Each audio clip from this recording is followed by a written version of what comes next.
علیکم ورحمۃ اللہ وبرکاتہ۔ ناظرین، جیسے کہ مسنون دعاؤں میں ہم گھر سے نکلنے کی دعا، گھر میں داخل ہونے کی دعا اور آج کی دعا میں مسنون دعاؤں میں وہ دعا ہے جب انسان اپنے سامنے اللہ تعالیٰ کی بہت ساری نعمتیں، کھانا وغیرہ، پانی وغیرہ وغیرہ چیزیں رکھ لیتا ہے، تو اس وقت کیا کرنا چاہیے، کیا پڑھنا چاہیے؟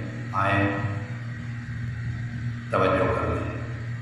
بسم اللہ وعلی برکت اللہ، بسم اللہ وعلی، بسم اللہ وعلی برکت اللہ، بسم اللہ وعلی برکت اللہ۔ یہ دعا ہے کھانا کھانے کی، اور اس کے بعد نیکسٹ دعا جائے گی۔